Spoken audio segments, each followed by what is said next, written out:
Okay. All right. So once again, welcome to the Invest Repeat live stream tonight on the 19th December. Tonight we have a very interesting show because this is going to be the final public live stream for Invest Repeat this year. Not the final forever, final for this year. 2025 going to start again. All right. And this is what I do on a regular basis to help as many people as I can, right, in their investment journey. And tonight I want to go through a few things. Talk about what happened to the FOMC interest rate, right? How did it affect the market? My personal views about it.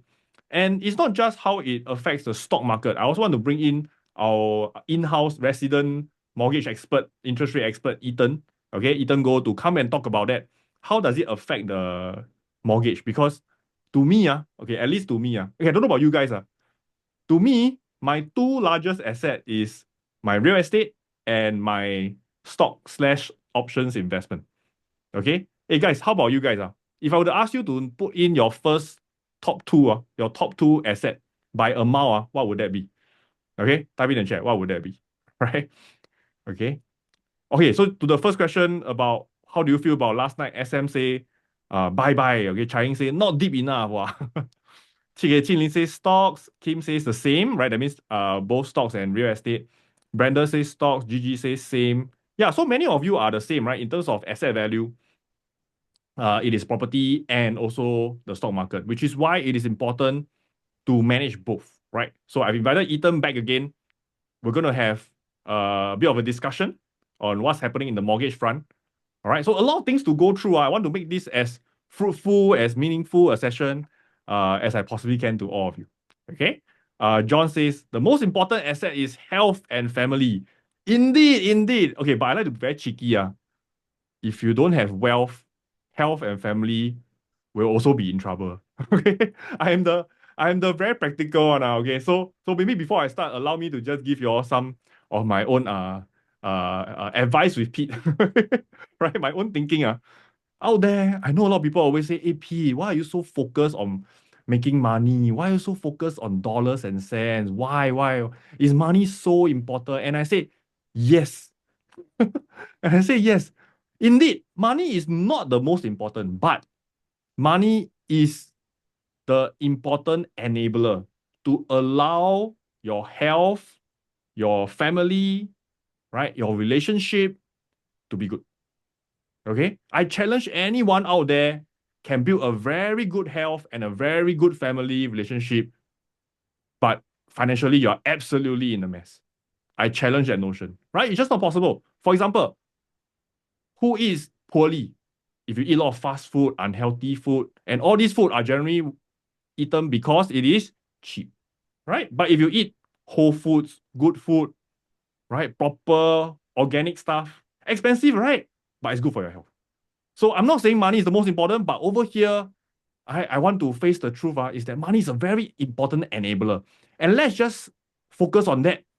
Then every one of you here, how you want to achieve your wealth, how do you want to achieve your health and your family? That is absolutely your choice because I cannot dictate that. But I can tell you one thing I can dictate is how you can generate the wealth because that one can be a very similar path for many people.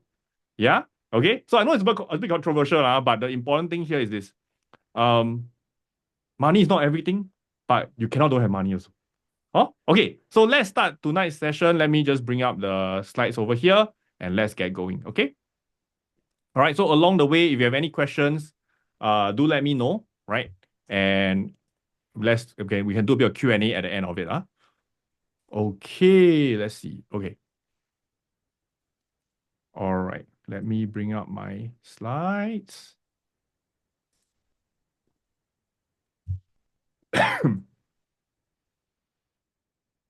Okay, guys, can y'all see now? Can y'all see the disclaimer? Okay, so basically, quick one. Tonight we're going to talk about a lot of things. We're going to talk about individual stocks, specific stocks. In fact, at the end, I want to talk about two specific stocks that I'm quite bullish about, right? Personally, I already own and want to buy more, right? But I want to make sure that all this is shared in good faith, right? These are all for education, not for you all to compete, not investment advice as usual, right? So do make sure you do your own due diligence as well. Okay? So can I have that consensus from everybody first? Okay, if you agree, type in yes. Okay? Wow, Qilin is always the most supportive one. Appreciate you. Okay. Okay, fantastic. All right. So let me get started. So yesterday, Jerome Powell threw a big fat bomb at all of us, right? And the bomb basically nuked the whole market. Okay. How bad it is, right? Because a lot of people say, hey, it's just a simple drop, right? Now, it's a big drop because we have not seen this level of drop in the US market since the start of the very bad five-letter word COVID. We have not seen that. This is the worst since March 2020. That's how bad it is, right? And it really, to me, right, it caught me by surprise because going into this rate card, right, this is the CME Fed Watch where they give you prediction, okay, about what the rate cut likelihood is going to be. And going into yesterday's meeting, the consensus was over 90% that we're going to cut 25 basis points.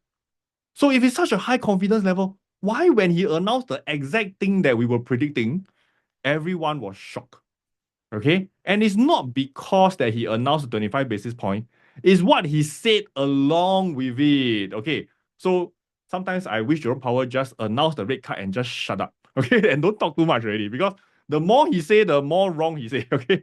So what's the main thing that come out that was a bit surprising is that previously the projection for next year's rate cut is going to be 4 cuts. And how do we know that? Because if you look down here, over here, okay, the September projection, okay, a bit small, but just look at it. This year, we are at 4.4. Previously, the prediction was 3.4. So it's a 1% basis cut for the whole of 2025. So if it's 25 basis point each time, then there'll be 4 cuts. But right now, the latest projection is not 3.4, but 3.9. That means it's about 4%. So from 4.4, 4.5 to 4%, it means you're going to get 2 rate cuts instead of 4. Okay, that got everyone panicking and that sent the whole market into a spiral. The reason why he said that, they don't want to cut so fast, they think 2 is enough, is because of 2 main things. And this is the FOMC or Federal Reserve mandate. That means that what they want to achieve. Number 1 mandate is unemployment rate. They realize that unemployment rate actually has been rising slowly but surely. We are now at 4.2%. They want to bring it down further. Okay, plus when they look at the inflation number, now there are a lot of inflation number out there, right? There's PMI lah, there is don't know what lah. Okay, the one that Federal Reserve look at very closely is what we call PCE. Okay, so next time when you are looking at inflation number, just remember PCE very important. Over here, PCE actually, I don't know whether you can see, has still ticked up a little bit recently and still much higher than the pre-COVID period. And what is the PCE target for Federal Reserve? Everybody, what's the PCE target? If you don't know this, no wonder you are flying around the bush. Okay. Yes, very important, 2%. So we are close, but not quite there yet. We almost hit 2% and then it went up. And Jerome Powell used this as an excuse to cut the rate slower. Okay, so a quick summary, just to sum up all the important points is number 1, Fed feels that the inflation is not coming down fast enough. PCE is at 2.5. Core PCE, that means they remove some of the other things, right? I think housing and energy, right, is 2.7. That means even higher. Okay? And they felt that the labor market has slowed down. And job gains has also slowed down. And lastly, unemployment rate at 4.2, that's something that they feel a bit high. Okay? So I actually recorded this in my YouTube video and I asked the question. Then in this case, right, guys, if we are not achieving the target that we want, inflation 2%, unemployment lower, why are they still cutting rates? Because they could have just said don't cut rates, right? Could they have not cut rates at all? Everybody, can you type in the chat? What do you think? Can the Federal Reserve choose not to cut rates? Instead of 4, they choose 0. Can they choose 0? Absolutely possible, right? Okay, but why are they not? They say that, it's because they don't want to crash the market. No, they don't want to crash the economy and stuff. But honestly, I feel that is not a very truthful answer, right? I feel that the most truthful answer is this. They already commit to the rate cuts previously already. If they were to do a U-turn now, it will look very bad on them. And guess what? Next year is going to be a new administration, and I don't think they want to do that, right? So if they back off now, really, it will impact the market confidence. Not that the economy will crash, but the stock market will crash. And that's a bit of difference, right? So that also tells you, where do you think the government is standing at? The economy market or the investment market? Because if it's for the economy market, they would have just not cut rates at all, right? But they chose somewhere in the middle to lean towards the investment market. So that's my take. Okay, that's my take. Yes, like what KK said, they need to keep the promise, right? So if you look at the dot plot, right? So this was a dot plot for September. Now, for those of you who don't know what is dot plot, very simple. In the FOMC, there are 12 governors slash presidents. Each of them got one dot. And they're allowed to put the pin onto a board. You know, sometimes I imagine, right? Wow, maybe Jerome Powell literally go around with a piece of paper and ask them, hey, can you put your sticker here? And see where they are, right? And so you can see that for September and December, this year's is pretty much going to be at this level already. But the main change is next year. Previously in 2025, I think they predicted to be around 3.5 to even 3%. But now they are firmly at 3.75 to 4%. Right? So they're going to cut less. And the majority of them agree. In fact, got more people agree that they shouldn't even cut at all. So that got the market spooked. And that's why we have a whopping 3% drop in a day. Okay? All right. But I think one thing importantly to remember is next year someone is coming in. Okay? The real president is coming in. Just kidding. Okay? Hey, you know who is this? Who is this? I scared y'all don't know. Who is this? Hey, a lot of people say he's the current president. Right? Hey guys, no, he's not the president yet. Okay? He's gonna come in January. Okay, so this is Donald Trump, and this is his very handsome son. Right? So the thing is this. I think Donald Trump here, he's not too worried. He is looking at further into the future. And so am I. I'm also looking into the future. And I want to know, what is Donald Trump going to do and how is it going to impact the market? To me, that is even more important than the short-term interest rate change. So yesterday, the 3% drop, yes, it's very big. If anything, I see as an opportunity. But going forward, I think the most important thing is to look at, hey, what is Donald Trump going to do? How does that affect the market? Would that be good or bad? Okay, so I finished about the interest rate part already. Let me go into what I think Donald Trump's going to do. Because when you invest, guys, you don't invest for the next 6 months. A lot of people, when they invest, they will say, hey, Pete, what do you think about the market in the next 6 months? I say, that's a silly question. I don't look at next 6 months. I look at next 6 years. Right? Because that's where true wealth is made. Okay, so let's take a look. Look at Donald Trump, what he's going to do. He has a lot of policy changes. Can be a bit confusing, but I summarize it here for you, right? So for everyone's benefit. Okay? So let's go through together. Number one is this. And I love this very much. He said, we're going to reduce the corporate tax from 21% to 15%. Woo! Now, what's the impact of that? The impact of that is very simple, right? Almost instantly, we're going to see higher earnings because you pay less tax, right? So it goes out to the bottom line, produce earnings. But the downstream effect, I think, is more important. When company knows that, hey, last time, if I put in $1, maybe I get 10 cents, right? 10% profit. Now I put in $1, I get 16 cents because I save 6% from here. So every dollar you put in, you make another 6%. Guys, what will you do? If you are a business owner, okay? Those of you who are business owner, right? Or imagine you're a business owner. What will you do? If you know that now you put in every dollar, you make another 6% more compared to the past. Your return on investment has increased. You will put in more, right? So I do expect to see higher production, okay? And that leads to more jobs. I think absolutely is going to lead to more jobs. So actually, if anything, I think this is a damn brilliant move. Because he's going to not make the government pay for employees, right? Not giving out money. He's making the corporation pay for more employees. Fantastic. Okay? Secondly, there's going to be a lot of deregulation. Donald Trump is a very free market person, but he particularly said he's going to deregulate a few industries. Financials, energy, and manufacturing. So you can have a sense of what sector you should be looking at next year for you to focus on. Okay? All right. Number 3. This is the one that is very controversial. Everybody say, wow, Pete, inflation never come down. This Donald Duck still want to throw in tariff. It's going to make inflation even worse. Now, guys, this one I spoke to my SMG audience once, so I've never talked about this in the public. It will be a bit offensive, a bit controversial, especially you are left leaning.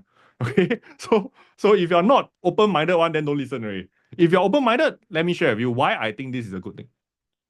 Now, guys, if think about it, if I'm company A, I can choose to make my things from China or from the United States. Previously, China is cheaper by a big margin. Therefore, I go to China. But now with the tariff, it's probably about the same or even more expensive in China. What would I do?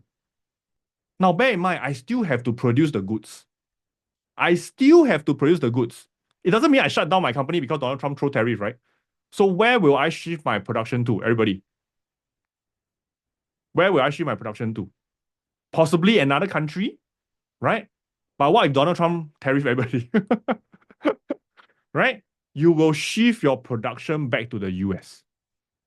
Okay? Yes, you might shift your production to other countries, possible, right? But I think the most intuitive thing to do is to shift it locally if it's about the same price.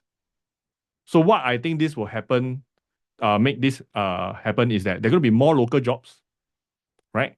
Increase consumer spending. And I think this will really restart the US manufacturing strength.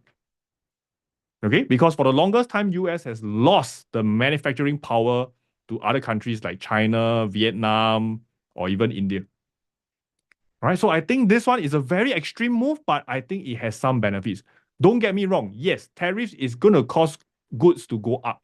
But if at the same time, I make more jobs, I create higher wages for people, then net, I can possibly catch up with the inflation. Right, so I think this one universally is going to be good for the stock market to have tariff. Okay, so this is my take. It doesn't mean it's correct. I'm just telling you what I feel about it. Okay, last one. Immigration tightening. Now, I think this one really will increase the cost. Okay, it will increase the cost because we all know that illegal migrants who are working probably they draw a lower pay, right? But once again, it adds to more jobs for locals. So you can see overall, right, the major or what do you call it, policies of Donald Trump. What is he trying to do? He's trying to boost the economy. That's what he's trying to do. Right? Whether you like him or not, he sometimes can quite stupid, say stupid things. Okay, but his intention is that I'm going to make the American economy better than it is right now. And I think he has a very good chance of doing it. Okay? And especially coming to the US manufacturing strength. Why? Because a lot of times we read a lot of news. Right? We read a lot of news, but we don't realize the best news you can read is history books. Right? What has happened might happen again. And remember, back in the days in the 1970s, in the World War II, US was the largest producer in the world. If they go back to that level of strength with the population they have, if you think the US economy and the US market is big now, think about it again. Okay? That's why with all this, actually, I'm super excited. To me, Jerome Powell is irrelevant. Really. The interest rate short term to me is not relevant. Really. I'm looking at this. Because this is going to be at least the next 4 years, Donald Trump.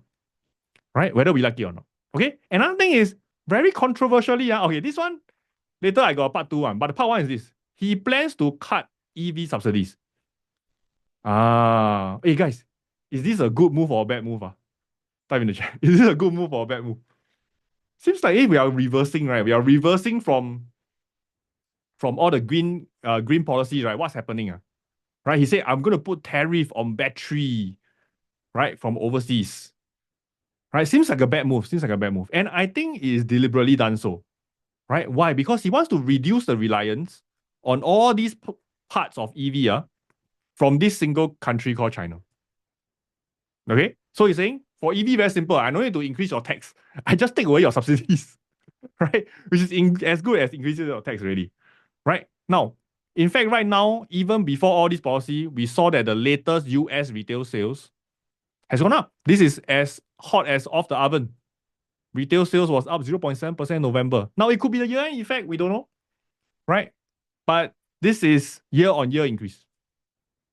Above expectations by quite a fair bit as well. Right? Manufacturing output gained 0.2. So once again, I'm quite positive about US economy going from here. Now, about the EV impact. Okay. Long story short, I would say just look at these 4 points here. Number one, it will affect almost all the EV makers. Okay. But the big win will be the US EV maker like Tesla. Because if they can get everything locally sourced, right, then no problem. Right? They won't be impacted. But I think it's a big loss for China car makers, like your BYD, your NIO, your XPeng. I think their price will show accordingly, stock market price, right? And I think it's a moderate loss for the traditional car makers in the US. For example, your GM, what else? There's only two car makers, right? GM and Ford, right? I think they might be a bit of trouble. Why? Because previously they could only sell their car profitably with the credit. Now, without this credit, their cars are not profitable already. So I fear for them, right? So with Tesla having in such a good position, wow, it's a bit unfair. You know why not? Because Elon Musk now is like the vice president, right? Right? He's a bit like the co-president, vice president. And his company has truly benefited. Tesla has gone up by how many percent? I think more than 50% since the election. More than 50%, That's how powerful it is. Okay? So this is the broad market that I want to share with you guys. The important thing is this. The news out there will not talk about all this. Do you realize? Has any one of you read a news article totally analyze the stock market impact of the Donald Trump policies for the next 4 years? I have not read it. But everybody jumping on the bandwagon to talk about the interest rate.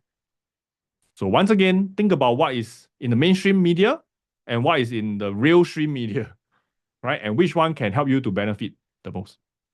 Okay? All right. Now, with that said, one area I'm very, very, very bullish in the US is this one. Right? So what is this? Guys, can you type in the chat? When I show this picture, what do you think of immediately? What is this? If you don't know what is this, you're probably not in our community. Not yet, not yet, okay? Very good. AVGO. Okay, so AVGO is the ticker symbol for this company called Broadcom, right? And it was a featured company in the Stock Market Genius community, right? In short, I'm quite bullish on the semiconductor industry. Okay, and in fact, even with the recent dip in Broadcom, right? Okay, our Broadcom position is still quite positive, right? And I intend to add more. And this is the one thing that I want to share with all of you is that instead of reading the interest rate news, if you can find great businesses and build high conviction in it, okay? John said largest part in his portfolio now. I hope it's because you invested in it after you got the idea from us. Okay? Right?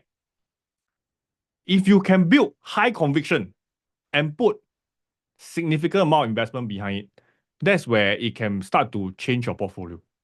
Right? So a few things I want to encourage all of you here is this. Number one is that don't look at short term. No. Look at long term, LT. Okay? Everyone type in the chat, LT. Number two is that once you're looking at long term, find great business. Right? And if you can find a great business, then number three is please put enough money behind your idea. Right? I've seen so many great ideas. People tell me, wow, Pete, this is a fantastic idea. I make 400%. I say, wow, that's a lot. Hey, but how much money do you put in? Right? But if you put in like $10, then you make 400%. That is 400%. That is what, $40? Right? It's not going to change your life. But if you put in a significant amount and you add in along the way as the company shows strength to strength, that's where it can be a life-changing amount of money. Okay? I don't think this is life-changing amount, but I think it's a good start. Right? And we have others, for example, like Google, we did this risk reversal option strategy. It's making more money. But all in all, if you have high conviction, you put behind it, right? That's where you can truly profit. Okay, and when Broadcom went up a lot overnight, I don't know whether you remember, Broadcom went up like 20+% overnight, right? Guys, what is the thing that you should be thinking as a proper investor? If overnight 20%, I think it's 24% or something like that, your portfolio stock, one of them went up by 24% overnight. Guys, what should you be thinking straight away? Can you type in the chat? Especially those of you in stock market genius, I want to hear your reply. I want to know that you all are learning. Okay. What should you all be doing? Okay, so Ethan says TP. TP, I assume is take profit. Okay, yes. Fantastic. Hey, the rest of you, how about you guys? Set trailing stop. Possibly, possibly. John says chill. Kikun says set trail stop. Okay. I leave it to you whether you want to set trail stop or take profit. But the most important thing is when you see something go up very, very fast, just remember, right? Gravity is always in play. It can also come down very fast. Okay? And that's what literally happened to Broadcom. Right? It went up super fast and then it came back down. So to me, I will take some profit first. I will take some profit first. Why? Because if you set trail stop, right? Actually a bit meaningless, lah. Right? It can bust through your trail stop very fast also. Right? So you can do a bit of profit taking. I like to take a little bit of money off the table first. Now, why is this important? Because when you take a little bit of money off the table, what happens? Now your psychology becomes better.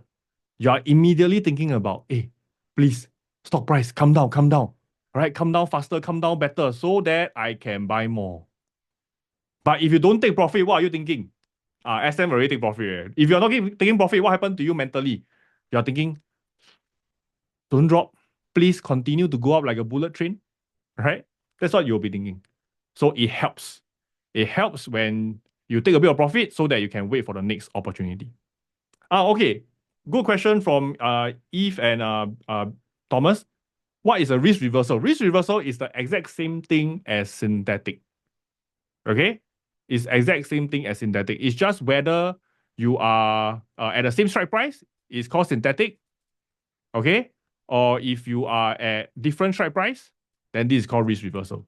Honestly, the name doesn't matter. I call all of them synthetic. Okay? All right. So Naresh is asking, are you saying you will close the recent synthetic long? I've already closed some, right? But I've kept some also. So I take some profit off the table. Okay, very important, guys. When you're investing, right? Always ask yourself, what are the things I can do to not just improve my profit, but improve the 6 inch between your two ears, your brain, your mindset. Because this is what truly determines. Because I'm talking to over 200 plus of you here, but not everybody has the same result. Why? Because it's how you manage it. Personally, how you manage it. Okay? Right. Okay. So what? A lot of questions. Maybe I take one or two questions first. Jen said, price gap up, will you close the call or the put or both? Both. The answer is both. Okay? I'll close both. Ho Kwang is asking, synthetic very hard to take profit unless you buy more than one contract. Exactly. So guys, like I said, if you can put a significant amount of money behind it, then you can buy a few, maybe 3, maybe 4. Then when you take profit, you can see, let me just sell 2 out of the 4. Something like that. Okay? All right. Fantastic. So yeah, I did almost to the T like what John said. I sold half of it. I sold half of the contract that I hold. Okay? Now, for CM's question, for synthetic, will you cut loss if stock drop very fast like UNH? Okay, so the thing is this, guys, whether you take profit or not, right, has nothing to do with the share price dropping very fast. Now, guys, for those of you who are in my stock market genius, what is the one thing I always ask you all to take note of? When the share price drop very fast, what should determine your next action? Is it the share price? What is the one thing? I always say go and check what first. Kini is correct. Check confidence level. What gives you confidence, guys? Is it the share price? Is it the share price? No, It is the fundamentals. It is the numbers, your earnings, your cash flow, your debt level, all this. Right? Because if a stock, for example, UNH, I don't know whether CM you saw my slide earlier on, that's why you asked. This was an example that I want to give. When UNH dropped very rapidly initially because the CEO died, right? I told my community, guys, those of you who are in my community, remember what I said? Do you remember what I said? I said the price didn't drop enough. Because the fundamental is not so strong. It's a so-so company only. And the price didn't drop enough. Right? I make a joke that probably it needs to drop some more. And indeed, it fell some more.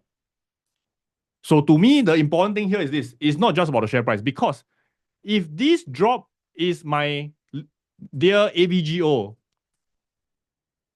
what will be my reaction? My reaction is I want to buy more. Okay, right? Or if it's another A stock, like what John is saying, John, I know which stock you're talking about, okay? Right? Then I will buy more. If the share price drop like that, I will buy more. I will sell everything. Okay? I will sell everything else and buy. But this is UNH. I don't have the high confidence. I don't think the numbers is good. I don't think the fundamental is great. When it dropped already, my first instinct is maybe drop some more. Because it's not so great a company. Even at this level, guys, to be very honest, I don't think it has dropped enough. It's still not cheap. I just put it very frankly. I know a lot of you out there are UNH holders, but I want to tell you my personal view, my truthful view is I don't think it's such a great business. Okay? I don't think it's such a great business. Okay? And I don't think it's cheap enough at this point in time. Right? So if it's a great business, yes, CM, like what you say, I won't cut loss. I want to buy more. Because when the shopping mall or stock market gives you a discount, you don't return the product, you buy more product. Okay, my wife taught me. Okay, okay, all right, okay, fantastic. All right, so later on, okay, any more questions later? We have more Q&A. Later on, I got one more stock ideas to share with you guys for the live stream later on. Okay, but having said that, I've talked a lot about the stock market already. What I want to do now is this: I want to move on to talk about the next asset class that I think many of you are holding and very, very crucial to you, which is your property. And more importantly, is how should you manage your mortgage? Right? How should you manage your mortgage from here? Okay. And with that, I want to bring up Ethan, okay, our resident mortgage interest rate expert, to join me here. Hey Ethan. Hello, everybody. How are you guys doing today? Yeah. Okay. So hey, Ethan, yesterday you saw the FOMC, right? Hey guys, can you all type in the chat? Say hi to Ethan, Hello, When you everybody. saw the FOMC news, was there any reaction on your end, and also any reaction from the fellow bankers? Personally, on my end, I was quite surprised about the cut. Actually, I look at the inflation number. You shocked that you lost $10 to me. I am happy to lose to you, my friend. But the thing is, I was quite surprised because I saw the inflation numbers. They are not really showing it. The Yeah. trajectory is not in the right direction. However, they still decided to cut. Mm. But after like that was the initial research lah. Then after that today, I went to read again, went to go and do more research, and I found out that actually they really want to instill confidence in the US economy lah. And that's it, right? I think I've got a few slides. Let me share them. Give me a moment. Mm. So let me share a little bit about myself lah. But before that, can I ask everybody, will you all rather pay rent or will you rather pay mortgage? If you want to pay rent, type R. If you like to pay mortgage, type M. I All don't want to pay right, any. I M, don't want to pay M, anything. M, Can M. All right. I'm in the right place. Thank you all for making me feel so at home. All right. Don't Hey, want to you all pay. damn irritating. No, Ethan ask you all to type. You all type so readily. Ask you all to type. You all don't want to type one. Thank you, thank you, thank Irritating. you. Jealous. So let me share. So I'm representing my own company. I'm B2 Mortgage. We specialize in bank loans. Our job is to help everybody save as much money as humanly possible lah. So to do that, we do a lot more research and to be able to help our clients. And we actually do a lot of work outside of just choosing interest rates. We also do things such as planning multi-properties, helping people with repricing, helping people with things that I don't even earn money for. So like you see, he wouldn't even earn a commission. Adai, I saw you just now. So hi.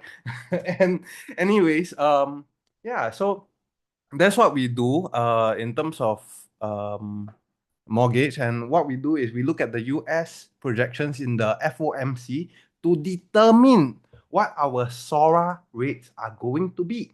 When we know what our SORA rates are going to be, this is when we can then choose what rate is better, whether the fixed rate or the floating rate, especially in a declining environment. Yes.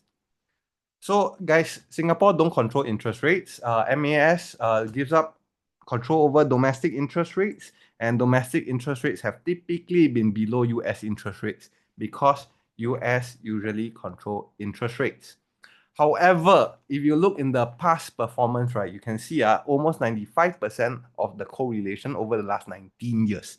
This is approximately 8,000 lines of data. And as you can see, when US go up, Singapore go up. When US go down, Singapore go down. And this is quite consistent. Later, I got something interesting to share about what Singapore did today. So now let's move into the US projections. This is the chart that you guys saw earlier. And like what Pete said, they cut and they are lowering the number of cuts they're gonna have next year. So this is very important. They cut by 25 basis points. They're gonna keep longer. And right now, the economy actually looks quite decent. So we go into understanding the trends a little bit to understand how they are moving. At this point of time, GDP is pretty flat. The unemployment is inching up a little bit, which actually is some cause of concern.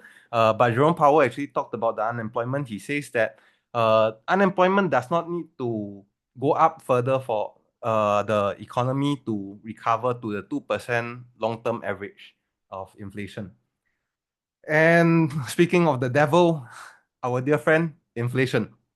Okay, so like what Pete said earlier, right? We put an extraordinarily big focus on the PCE, excluding the volatile food and energy, because the food and energy moves according to other countries. Whereas they want to be able to understand what is their inflation locally. Can I ask you guys, right? Y'all are able to try to visualize this data, okay? So in June, the inflation was 2.6, all right? 2.6 over here. Then after that, it go up to 2.7. Then 2.7 again. Then 2.7 again. Now it go up to 2.8. This is an unusual place for a cut to happen, I feel. But what they are trying to do, once again, is to improve consumer confidence. And just now I was telling you guys, right, MAS actually did something. So MAS actually do not control interest rate, but they control exchange rate, which what they're actually doing right now, right? Basically, by looking at this appreciation of S dollar NER, what it means is SGD is going up. So most of you, right, who are actually holding on to Singapore dollar, you guys can consider holding a little bit more. So the next thing is I want to share a little bit about what my rough thoughts are on the economy as a whole right now. Possibly, right, it might be a premature cut, but I feel there is a strong move to prioritize to the market. Like, hey, we are putting you first. We do not want unemployment to go up. Our priority is to lower inflation, but we also care about the people. So we are going to cut first, then we see how later, so that the impact will not be so strong. My outlook at this point of time, tariffs, I actually look at it as there are two ways that this can go. It can either go like what Pete says, which is what I'm actually hoping for for more of the job to go back to US and everything being better, but there may be a tit for tat strategy when it comes to tariffs, because when US start to tax China, do you think they're gonna lay down? There If will they are definitely be going, some short-term pain. yeah, Yeah. confirm. And I feel because of that, I don't know what is happening in terms of inflation. It is almost a wild card. This is my favorite drama to look at. I don't need my Netflix anymore. I have got Jerome Powell for 2025, and I tell you, the stickiness in this inflation is quite scary, because when inflation comes back up, there is a possibility of the inflation being sticky. So it is entrenched in the public mind. When it is entrenched in the public mind, this becomes a major problem where they will have to raise rates again. That's it.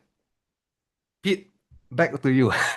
Hey, so thanks, Ethan. Thank you so much. Hey, so guys, can you all type in the chat, right? Maybe one takeaway, right, that you have gotten from both our sharing so far. You notice that Ethan and I have slightly different views. So okay. So type in the chat, right? What is your main takeaway as an investor and also as a homeowner? what should you do? Okay. All right. So Gabriel is saying, time to go Malaysia. Hey guys, but the thing is this, you should go Malaysia less. Why? I feel that you should put more money to investment at this point in time. Okay, but thanks, Gabriel. Thank you for the comment there. Now, guys, what is your main takeaway from the first two round of sharing? Okay, what's your main takeaway? And Ethan, you mentioned that there was something quite hot off the oven that the banks are doing right now. Wow, Okay, are exciting. you able to share on that? What's happening on the Singapore front, the bank front?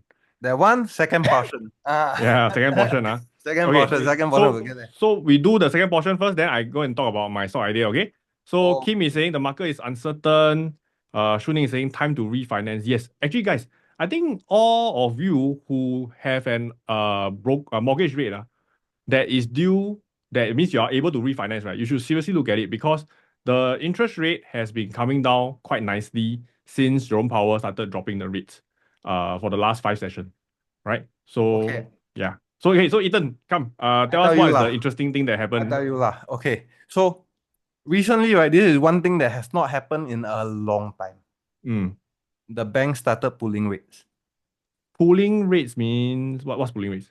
The rates that they used to offer, they don't offer anymore. They're gonna raise the rates, and there has been a few banks that have been doing that. They pull out their fixed rate, and in fact, we do not sell any more fixed rate. Wait, I'm a bit confused. Previously, Mm, the Singapore rates has been coming down in tandem with the US rates, right? But you're saying right. now the Singapore banks are pulling up the rates in anticipation of possible higher rates, right? Correct. And Why? especially over this, what happens is Jerome Powell actually lowered the thing by quite they lowered the long-term interest rates, right? They increased the long-term interest rate, so they want interest rates to be higher for longer. And because of that, it will be more expensive for Singapore. And on top Okay. of that, right? What happened previously was that everybody expect the 1% cut next year. Yep.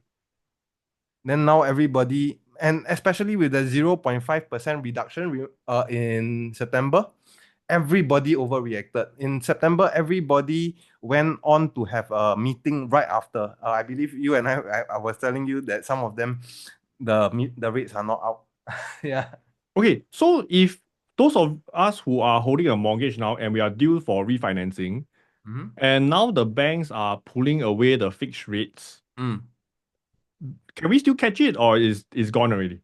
Can still catch. Not all the Ah, banks have pulled out all the rates, but I am telling you guys that there are banks that started pulling out rates. So I okay. think it is important to act sooner before rather than later, rather than wait for the economists to update the bank increase the rate, then after that we go apply that one too late already. So your suggestion is for those who have a mortgage that's due for refinancing Mm-hmm. to get hold of the fixed rate as much as possible before it's gone. That's what you're saying, right?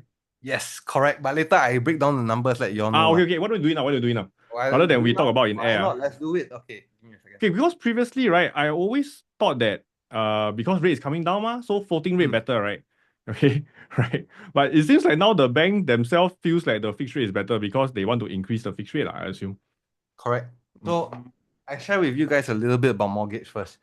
Mortgage is one of my favorite things because it allows you to buy a home in Singapore. Homes Yep. in Singapore, very expensive. So this you are able to choose fixed or float, and then after paying off your mortgage, you are going to own the house. Currently, we are looking at fixed rates or floating rates. This is what we want to look at lah. When you're looking at rates, we take $1 million as an example, okay?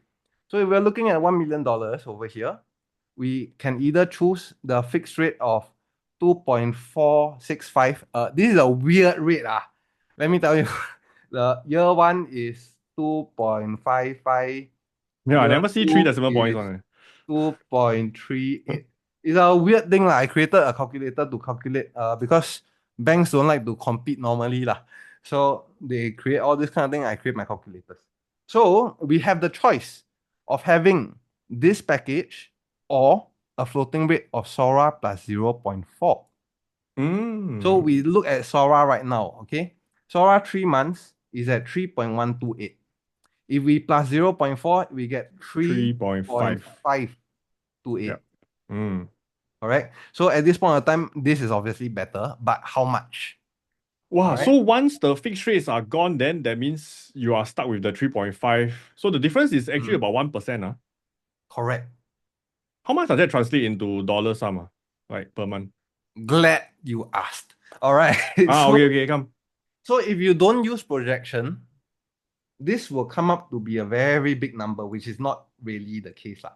If you see this number over here, you compare the fixed rate versus the floating rate, and this is a real life scenario because there are some people, right? They are looking at their economy and they know everybody knows that interest rates are coming down. And some people, because of that, choose the fixed rate, anticipating it to come down a lot faster than what is actually happening. So what I do is I look at these kind of people, I explain to them and I break it down to them on a month-to-month basis based on my projections. So as every one of you know, or for most of you, you guys know, I come up here and share with you my Sora projections and tell you where Sora is likely to go. And because of that, I will be able to roughly estimate what is the better package for you and hopefully save you $10,000.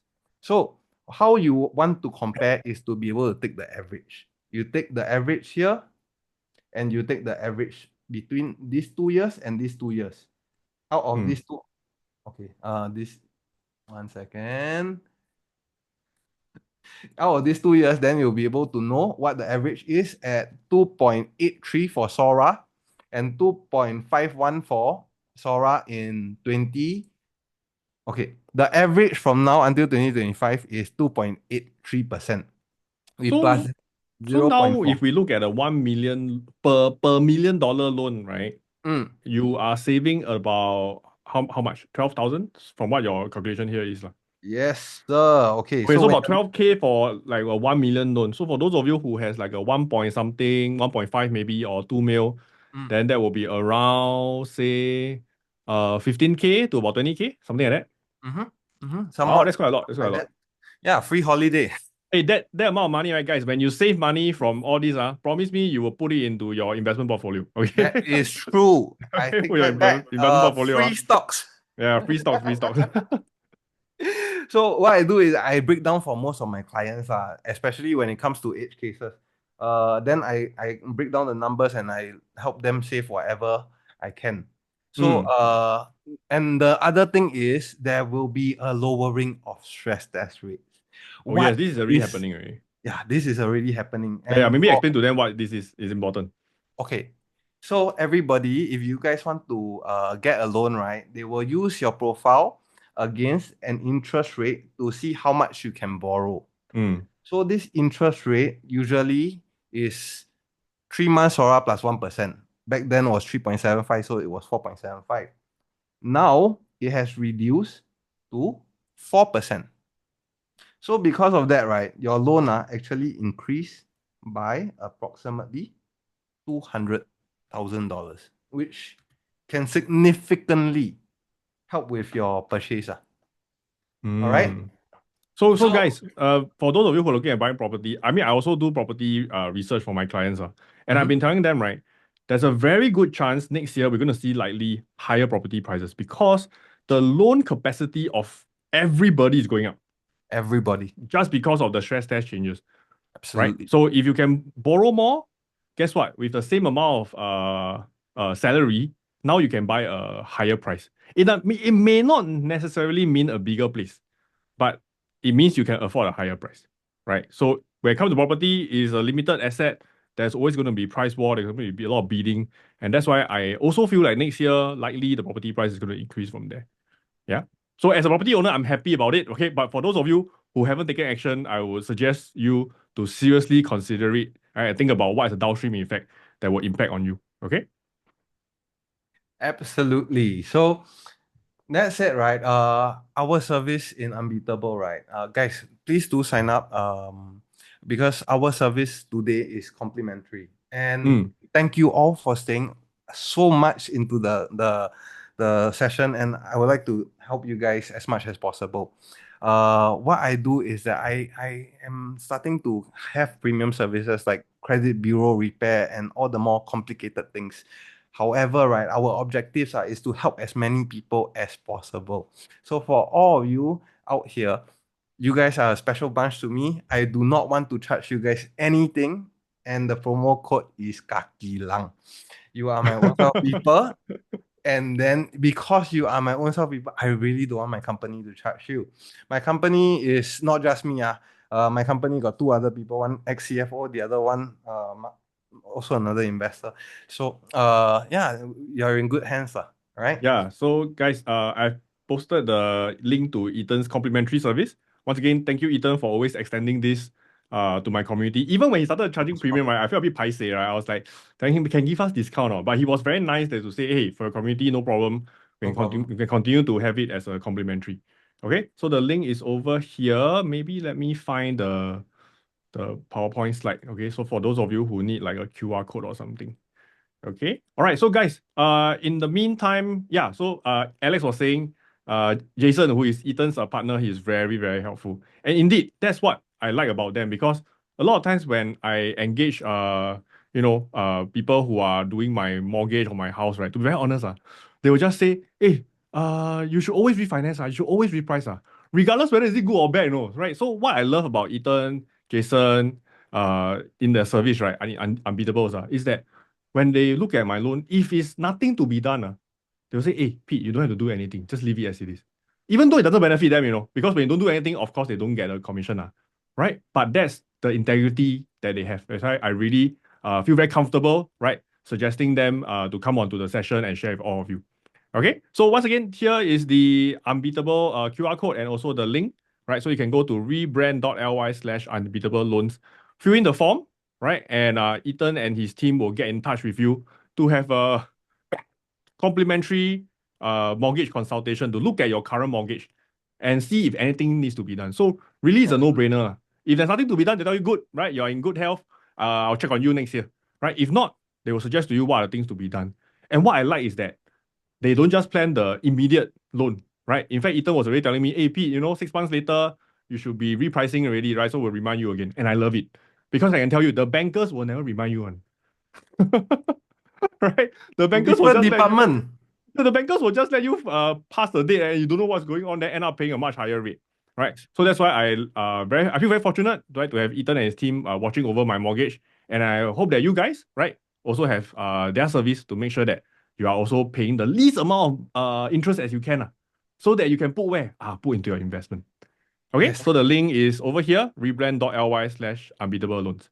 Federal Okay, Reserve got dual mandate. I also maximum savings, maximum savings, minimum minimum interest. penalty. Yeah, minimum penalty. Hey guys, y'all got any mortgage questions for Ethan or property related questions? Mm. Okay, before I move on to the stock market again, any questions about mortgage or property? Okay. In fact, if y'all have anything that's a bit more sensitive, y'all can also apply already, then ask Ethan's team. Okay, so Michael has a question. So Michael says, my mortgage is 1.4% expiring in 2027. Wow. Wow, Michael, how do you get that? Very You got a good. super long lock in. Okay. So Very he's good. saying, what can we expect the rate to be in 2027? Any idea on that? Yes, sir. 2027, we are expecting SORA rates to be at 2.12 in December. It's going to be about 2.34 in January. So somewhere around there, it will be declining, but at like 0.2 lah. It's not a lot lah. So I feel around there, right, the spread should be 0.5 or 0.4 on the 2.12. That will come up to approximately 2.5. Some banks probably give 2.4, 2.3, somewhere around there. Yeah. So the current sensing is we don't foresee mortgage rate going back to your 1.4%, to be very honest. Right? But I think 2.27, that's not what you saw on dot plot, right? It will have stabilized to around the steady state rate. So that will be a good time for you to do refinancing. Correct. Okay. It depends on your subsequent after this 1.4, what is the rate that they give you? Absolutely. Okay. So And do get in touch with Ethan's team and they will advise you accordingly. correct. Shu Ning is asking, can a retiree do refinancing? Can. Can. Yes. So in fact, if you are a retiree, still please refinance or to reprice, especially when you're owning a property that has a mortgage.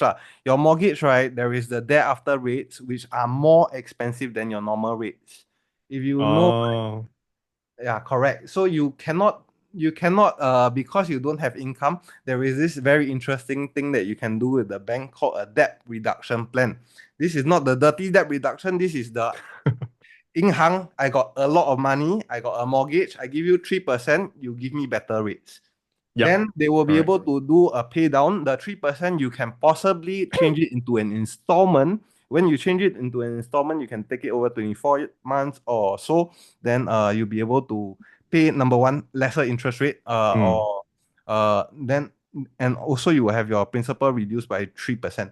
But if Yeah. you are retiree, your mortgage, I suspect, is a little bit on the downside already. Maybe 200K, maybe 300K.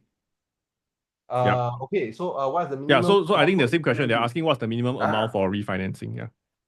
For private properties, $300,000 for HDB, 200K.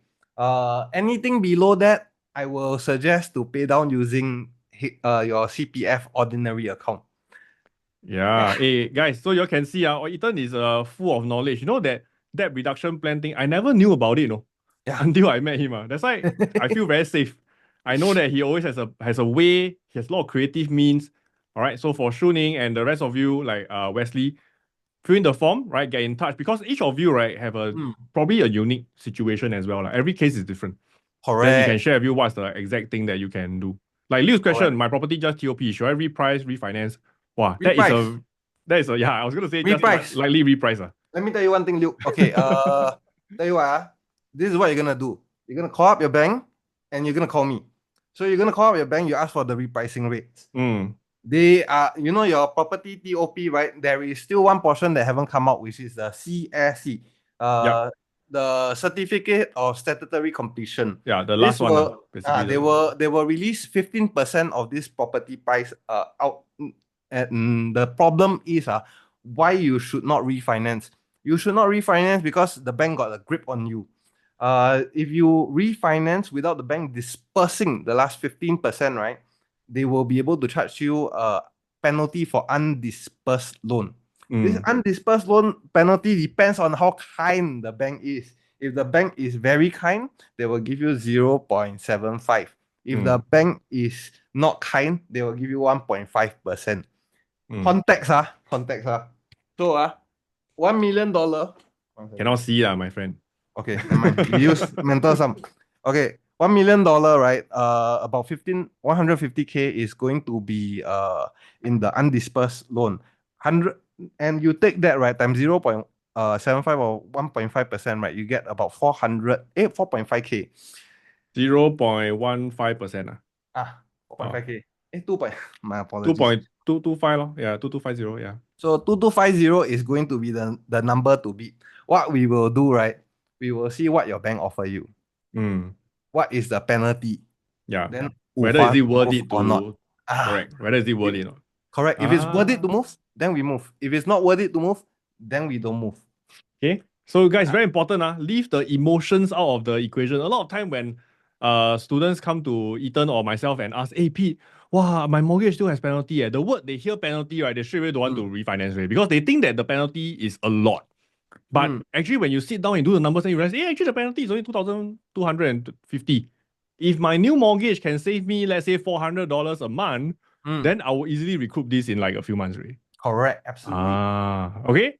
So Mm. guys, if you have mortgage, I would strongly suggest just go for this complimentary consultation. You never know how much you can save. Correct. So Okay. Kunki has one question. If bank loan is below 200K for HDB, ah, how does refinancing work? Cannot. Firstly, can refinance or not if it's so cannot. little? People Cannot, don't right? want you. And if you go Hey, don't like over that. and okay, sorry. Okay, so $200,000, right? The bank may or may not want to bring you over. There are some cases, $150,000, they will bring you over. However, they won't give you any legal and valuation subsidy. Then you have to pay Hmm. the legal and valuation yourself. Then it's not worth it Which anymore. may not be worth it, right? Yes, correct, You correct. come and count with us, lah. We will help Yeah, you yeah, see. yeah. You just go to Ethan and he'll count for you. See whether it's worth it or not. Yeah. Yeah. I But my built all the suspicion is calculators. my suspicion is less than 200K probably not worth it, right? Uh, Yeah. I tell you, honestly, at this point in time, 200K, right? The interest rate they give you probably BS lah. All right. Uh, now 250K fixed Oh, until 1.5. That's very low. No need to good, refinance. good, No need to refinance. Yeah, leave it good, there. good. Leave it there. Leave it there. Then 2026. In fact, you call me, then make appointment for 2026. Then we talk again. So the thing Yeah. is, right, you see, your rate right now 1.5%. It is below the CPF ordinary account. So you don't use your CPF ordinary account to pay back, you relax. When the 1.5% is gone, now the 1.5% is replaced by a 2.5% package. But the 1.5%, when it is gone, then you use your CPF to pay. When you use your CPF to pay, right, the real cost is 2.5%, your ordinary account interest. Yep. So Okay. yeah, let's save money together. Get in Yeah, touch. indeed. Okay. Thanks, Ethan. Hey, everybody Welcome. put in the chat, type in CCC to thank Ethan for all the Yeah. very valuable knowledge and sharing his nuggets of wisdom in how to managing your loans. Okay, so Thank you guys, all. once Thank you again, all. for those of you who need help in your loan, you know what the link is. I'm just going to put it in the chat one more time, right? rebrand.ly/unbeatables, right? I think many of you here are really clients of Ethan. I really appreciate Ethan lending this support to the community. Okay, if you need help with your mortgage, you want to make it better, save money, right? So they can invest more with me. Right. Absolutely. Go to the link and fill in the form and his team will get in touch. Okay. Pete, I Now. got tagline. Oh yeah, yeah. What's the tagline? Have no fear, unbeatable is here. You call us, we appear. Wow, nice. Have no fear. Unbeatable is here. Okay, okay. Can. Okay, so we have finally come to the last segment already. Okay, and I hope that is the segment that many of you are looking forward to. Now, the stock market genius guys, you all already know my stock ideas lah. So maybe you all can lock out already. Okay. I'm just kidding. I'm just kidding. Okay. Let me let me share the slide. I don't know why I'm in a very happy mood today, even though my portfolio lost money, but I'm very happy. Okay, so okay. Hey, but seriously, guys, let me ask you, when you are investing in great businesses and you have high confidence of what you have in your portfolio, right? And you saw your portfolio drop by 5%, that's the amount of my portfolio dropped yesterday. How should you feel? Your portfolio dropped by 5%. How should you feel? Minus 5. How should you feel? Okay, I want to reset all your mind, right? How should you feel? It is okay. Chin okay only. Okay sounds not very okay. You know, a lot of time I ask my wife, hey, are you okay? She said, it's okay. Wow, I tell you, I'm in trouble. Okay, if my wife just tell me she's okay, I'm in trouble. I need to see she's happy. Right? Right? Irene says chill. Jess says life goes on. Guys, I am bloody happy. I see my portfolio drop 5%. My eyes got bigger by 5%. Or got bigger by 10%. Right? Because I know in this case, the fire sale is starting. I want to buy. Right? So, guys, over here, I want to change all your mindset. A lot of you are still saying, oh, nothing to worry, right, Alan? Clara said, take a break. No, don't take a break. Break is for losers, right? Take a break when you are dead. Okay, go and sleep when you are dead. You should be taking massive action. You should be looking at what are the stocks that you can buy, that you can invest in. Because if you don't do that now, when they give you a discount, when you want to buy? You want to buy when the price is high, is it? Right? So this afternoon when I do my recording, I already give it one time to my community. I want to share with you guys one more round, right? A lot of times it's not the stock idea. To be very honest, although I'm sharing you the stock idea, I tell you it's not the stock idea, right? But it is the mindset. Okay? Because for example, this was an email that I got from one of you, right? She is a subscriber, so she said, hi, hey Pete, good day. I have a small portfolio. I don't know how small, okay. A lot of you very humble. I mean, tell me small portfolio, right? When I look at the portfolio, wow, it's like 7 figures. Okay, so it is up 94% year to date, right? Thanks to the investor letter, and she invested in the banking sector. Yes, I've been drumming the banking sector for God knows when. The moment Jerome Powell called me, no, he didn't call me, but Jerome Powell told me that he's going to drop rates, I'm like, dun, dun, dun, I'm going to go to the banks, right? And you have heard how much Ethan have talked about the banks. The banks are so powerful, right? They can just change their stance as the interest rate swings. So this lady, she made 94% looking at bank sector, right? The stock has increased a lot in value, But over here, let me just erase this first. She said, however, I've sold all my stocks and hold cash. It's really not a smart move for taking profit on the stocks too early. Indeed. Indeed. Now, guys, a lot of times people say, hey, Pete, if I take profit before the 3% drop yesterday in the Nasdaq, right? Wow, then today I deploy again, I'll be so much richer. But the question that I have for every single one is this.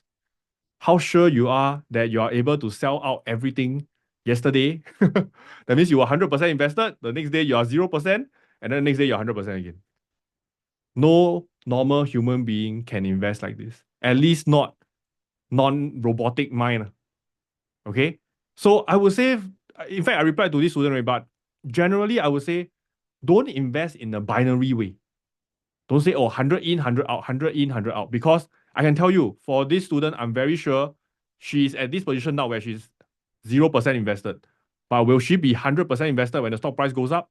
Is a question mark. I don't know. Okay? So she wants to learn more and to build her portfolio again, which I wholly welcome. And the important thing is this, guys, always keep a set of watch lists with you. Can everyone type in the chat? Watch list. Because especially for this lady over here, she made 94% this year already. Wow, very good, very good. But what was her first instinct? Her first instinct is to what? Can I sell everything and go cash? Just now like what I said. For example, AVGO, should you sell everything? Honestly, I didn't. It's up to you to decide, but I didn't. I sold half. Right? Now, the problem with this move is that she's 100% out. The question she has in her mind is this. If I buy now, what if it drops some more? Then should I buy? But if I don't buy now, it go up, how? Wow, you're in this very big dilemma. All right? In this very, very big dilemma, you don't know what to do. So it's very important to have a watch list, okay, with you, so that when you see a stock price drop, right, you can say, hey, this looks interesting, right? This company I've been waiting for some time. Now the price is getting lower and lower. Let me just, slowly build our position from there. Okay? So I hope that every one of you here will be like my student here, 94% year today. Wow, I'm very happy for her. Way better than me. This year I don't have 94%, okay? Right? But the important thing is this, right? Don't invest binary because you are setting yourself in a very bad position. Now, I want to give all of you my Christmas present before I go and have a break. And this Christmas present is basically my stock idea for this month. Okay? And it is also from this sector, right? Okay, so can everybody type in the chat, make a guess. Which company do you think this is? Make a guess. Banking sector. Banking sector. Okay? Is it that easy to guess? Okay. So yeah, for those of you who are in my community, you will know that I've been a big fan of JP Morgan. I think they are one of the most well-run, well-oiled, and most profitable bank in the US. Right. In fact, I think right now they are the biggest, if I'm not wrong. Right. During the Silicon Valley problem, right? If you still remember, they came in and saved the world. Right. So over here, this is JP Morgan. Now, yesterday, JP Morgan had a very big dip and it actually broke through the 50-day moving average. Okay? Now, guys, can you look at the past history of this stock and tell me where is a very strong support level for this company based on moving average? What number? 20, 50, 100, 200? Okay, by the way, the 20 is green, right? 20, 50, 100, and 200. Yeah, 50, right? Okay, quite a lot of 50 or maybe 100. So when I see it come down to the 100 level, right? You can see this, right? Around the 150 level, wow, I get very excited because the last time I saw it come to 100, right, was in September, guys. I've been waiting for 3 months already. Oh my goodness, right?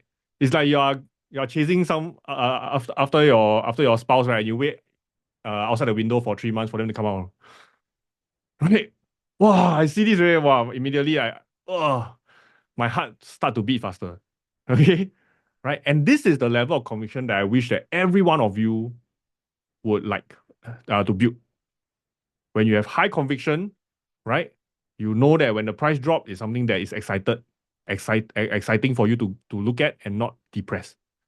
The MACD looks good, RSI looks good, stochastic is more than ready, right? So this is my stock idea for all of you, my present.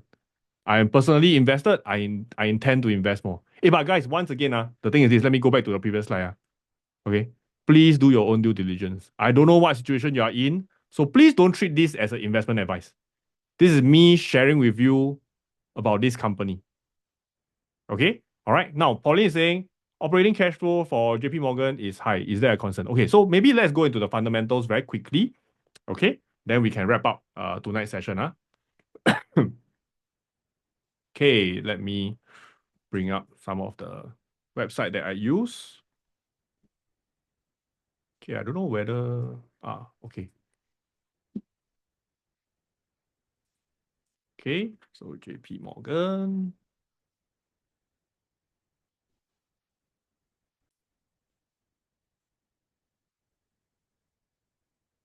Okay. All right.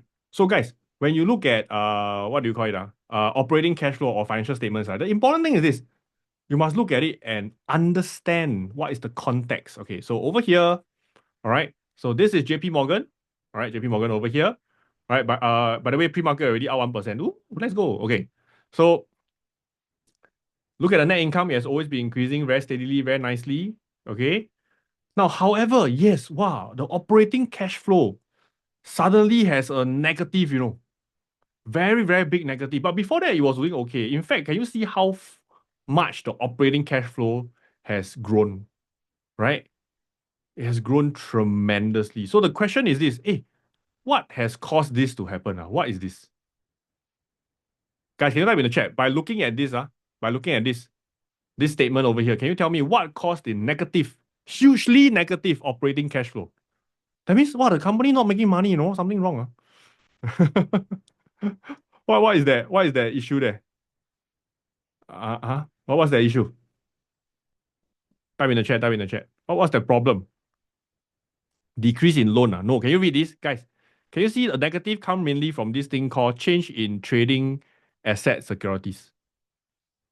So can you read what it says? It says it's the fluctuation in the value of the securities for short-term trading purposes. So what does it mean? That means the operating cash flow, is it really the cash flow changing? No.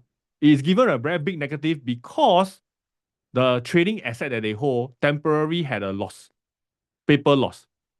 So it's as good as someone come to your portfolio and say, hey, Pete, yesterday your portfolio dropped by 5%, therefore you are 5% less valuable. It's correct if you look at it yesterday. But is it accurate to look at it as a yearly statement, for example? Or even as a monthly statement? What if tonight the portfolio go up by 5%? Right? Okay. So to me, operating cash flow is not a very strong indicator to look at for the banks. It is not. Okay. To me, a very strong indicator to look at for the banks is this return on equity. Let me just zoom in for you. Okay. Return on equity. Why? Because it tells you how much money the bank can make based on the equity they hold. And they are generating 16%, which is a very high number. Generally, for banks, we want it to be if you can go above 9, I'm very happy.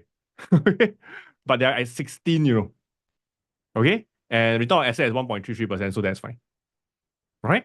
So this is a very, very high number. It tells you how profitable, how highly effective this business is. Okay? So I really like the business. I think this is one of the most well-run bank.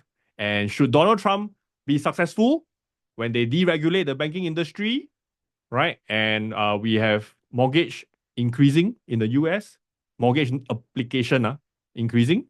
I think JP Morgan will have one hell of a day when it happens. Okay? All right. Let's see. Any other questions? Okay. Joseph is asking how to join Stock Market Genius. And Chin Ling already give you the referral code. So good. You can use her referral code. All right. Anybody who wants to join, just use the referral code. Easier. Okay. A referral code is good for both of you. I think you get a discount and also Qing Ling get some credit, something like that. Okay. JC is asking if you don't have enough capital to buy one synthetic, is it advisable to buy call without selling put? The answer is yes and no. Why? Let me explain to you. Okay, let me explain to you. For those of you in the stock market genius, you know I say this a few times already. Okay. So maybe I don't use option strat. I just talk about it here. When we do synthetic, we usually do about 3 to 4 months. Okay. And why am I happy to buy a short-term call option like this is because in this case, I'm using the sell put to pay for the buy call. So these are 3 to 4 months. Now, usually people would be a bit scared to buy a buy call for 3 to 4 months. Why? Why is it scary to do a buy call for 3 to 4 months? Why is it scary? Everybody, type in the chat. Yes, time decay, right? Your time decay of your buy call is very rapid, very fast. If you are 3 to 4 months only. But in this case, why synthetic P is not scared? Why are you not scared? Those of you in the stock market genius. Right? Because the premium of the buy call is paid for by the sell put. So you are net neutral volatility, you are net neutral synthetic, net neutral time decay. Okay?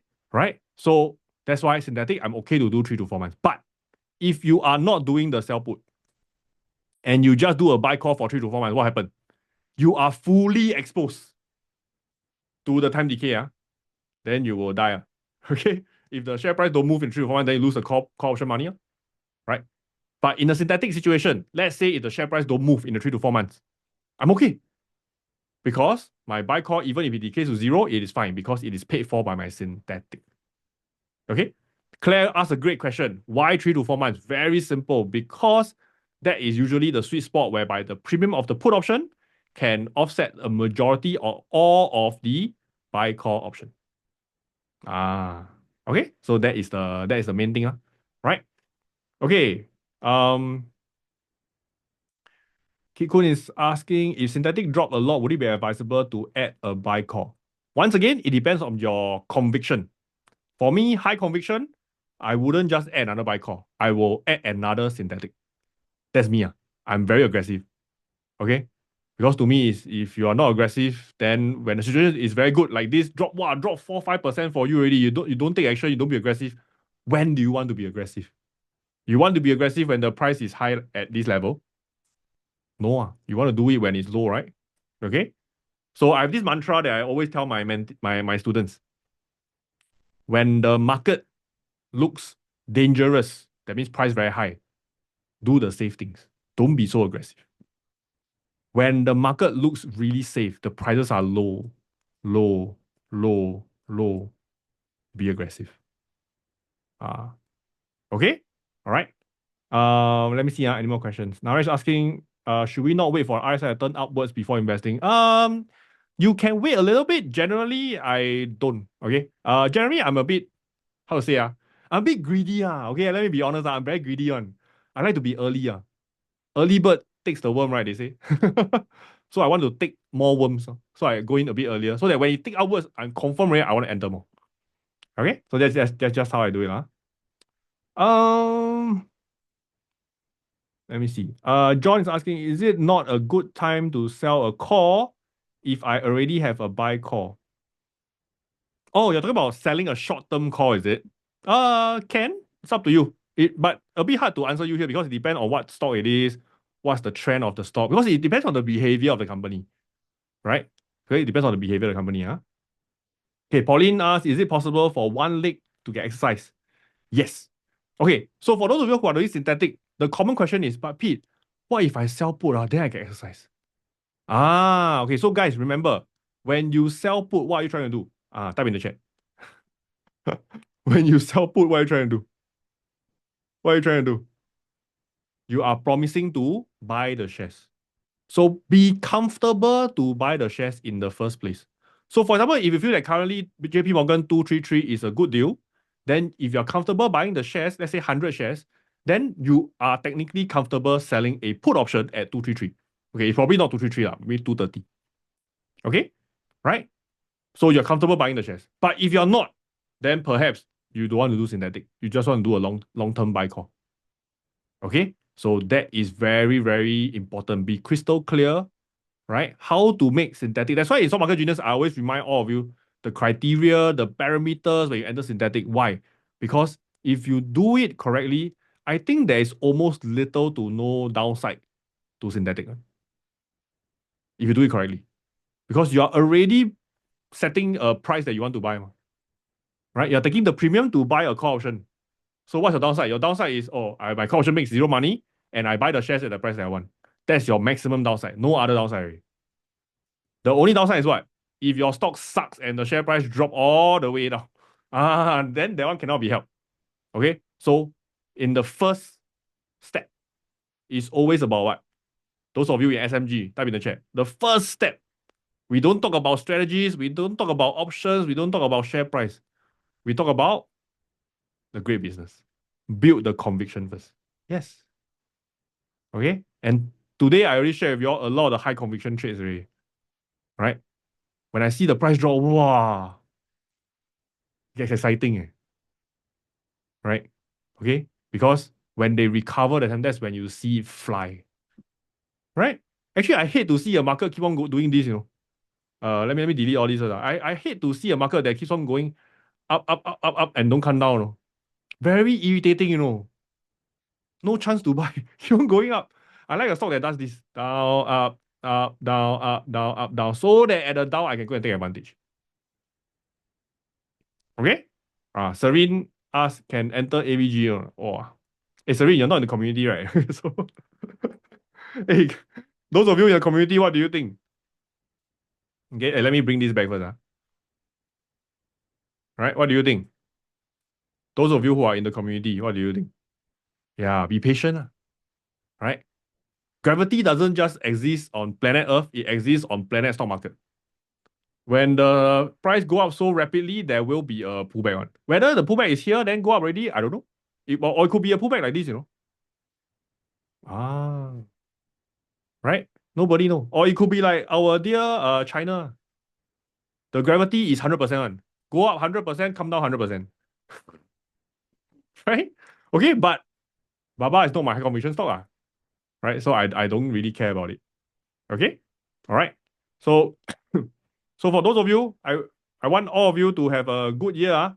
Right? I already give you all my stock idea already. The last thing I want to share with you all is this before we go. Is some things that I want you all to take note of as you enter the new year. Okay? Some things to take note of. So let me share the chart first. Okay. Wow, so many of y'all posting your referral code. Okay. Right. Okay. Okay. So the things that I'm doing for this month. Okay, the things that I'm doing for this month. Number one is this.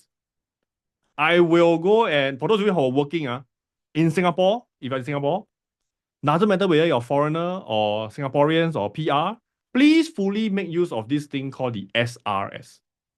Okay? So basically you are putting Singaporeans, I think, and PR, I think you can put in up to $15,300 into what we call a supplementary retirement account. You put in this amount into this bank account, okay? Your tax will be reduced by this amount in your income. Very good. For those of you who are high income earners, this can easily save you a few $1,000s already. And the benefit is that this amount of money in the SRS can be invested in the stock market later on. Okay? But maybe a bit hard to use options, but you can buy shares, right? Which is fine. So that's my number one thing. Save on tax. Every dollar you can save on tax is one more dollar you can invest. Okay? So I like to squeeze myself to squeeze as much money as possible to invest. Because the more you invest today, the earlier you can see your retirement coming to you. Right? I can tell you, it's a very funny thing. Every time I talk to students, right, they will say, Pete, is it too late for me to invest? Then I always very nice. I'll say, no, it's not too late. It's always good to start now. But to be very frank, the later you start, then the later your dream will come true. Okay? Because the truth is this, proper investing, to be very honest, it is not overnight one. It takes time. Okay? It takes time to happen. So the earlier you start, then the earlier it will come to you. Okay? Kiko is asking max amount or the same amount of your tax would be good. Okay, so this one you need to ask yourself, are you doing some calculation? But I always max out my SRS. I always max it out. Okay. So yeah, just to give you a clue how much I earn. Okay, so okay. The next thing, for those of you who are investing in US, please go and update your W8 band form. If you are in IBKR, if you are in your Mumu account or Tiger Broker, or even those of you who are my client, right? So I do run a managed account service, right? With Philip Capital. For those of you who do, please log into your Philip Capital page and update your W8 band. So this will allow you and allow me to continue to invest and trade in US shares. Very important. Okay. If you don't do this, what happens is the brokerage will incur a 30% withholding tax on everything that you have. Okay, so this is very important. It's a tax related thing.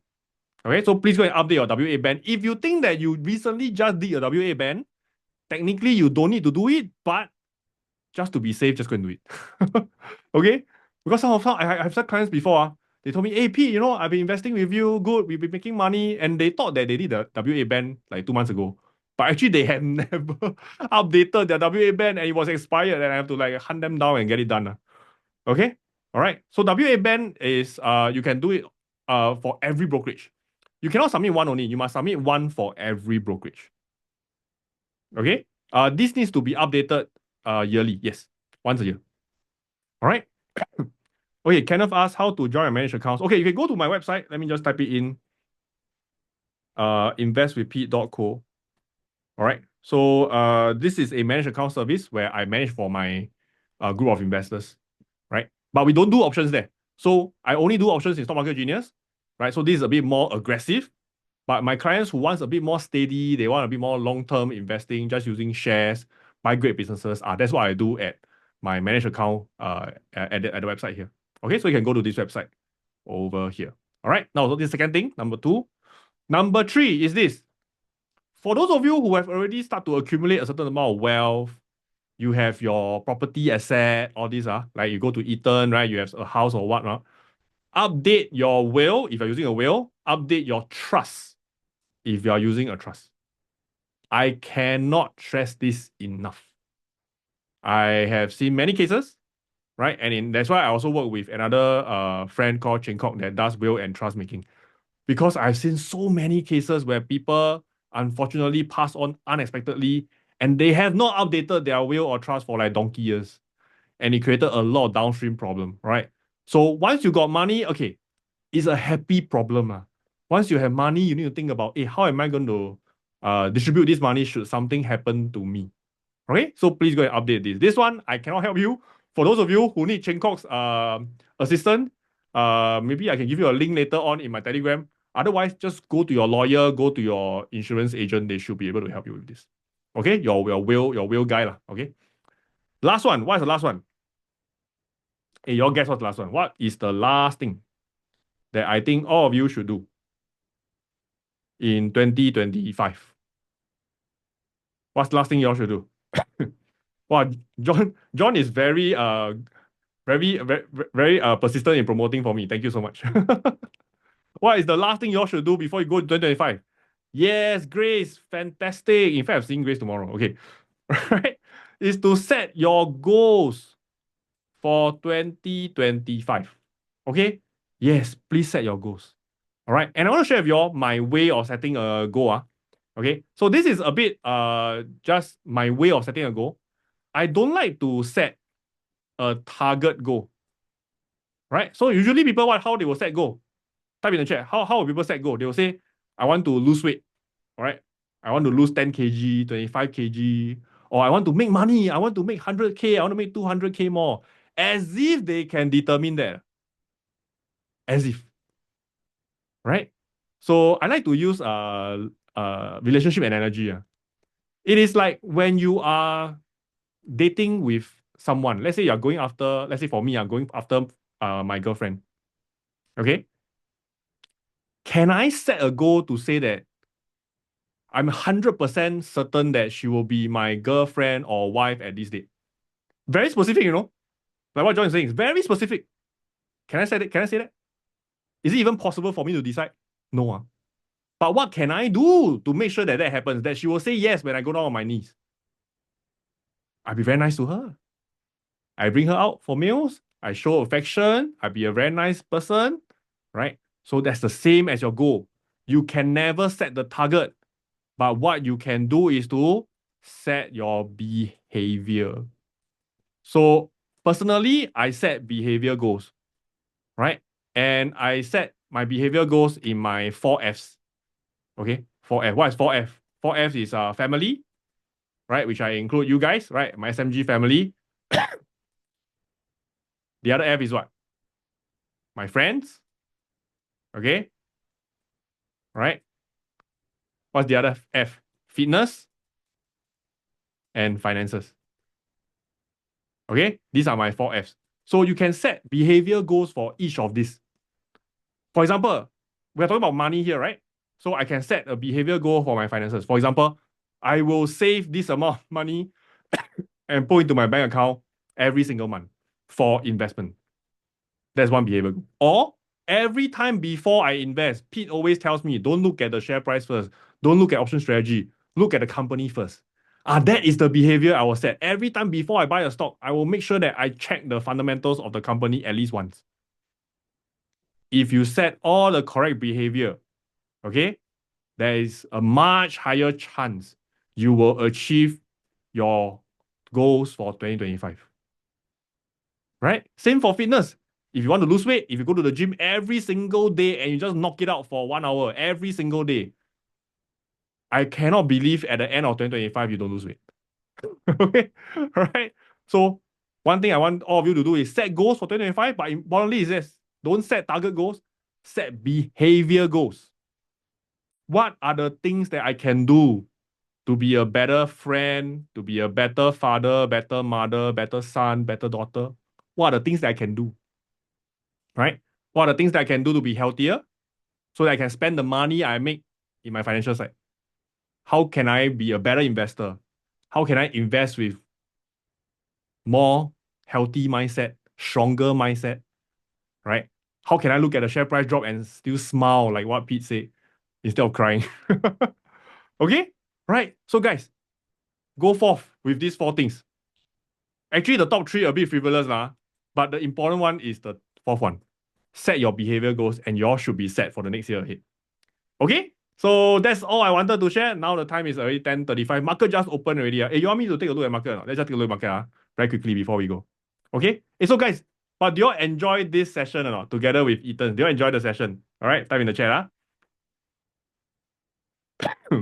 Let's see. Hey, how's the market? Wow, we are up already. So Jerome Powell is wrong. we are we are up already. We are up already. Okay. So over here, you see S&P up 1%. Oh, yay. Okay. Nasdaq up 0.85. Dow Jones up 1%. Bitcoin up 2%. Value stocks up 1.5. Okay. So guys, you all can see usually when the market react violently, gravity will also pull it back up. Okay. So please go and look at the good companies that you have and remember to invest safely, right? And happy hunting, everybody. Okay. So for those of you who are in SMG, I'll continue to see you almost every week, right? But for the rest of you, I will see you in 2025. Set a solid goal and I will see you guys. Okay. So that's all we have. Thank you, everyone. Thank you so much. Right. Have a good rest. Happy Christmas. And I'll see you in the new year. Bye bye.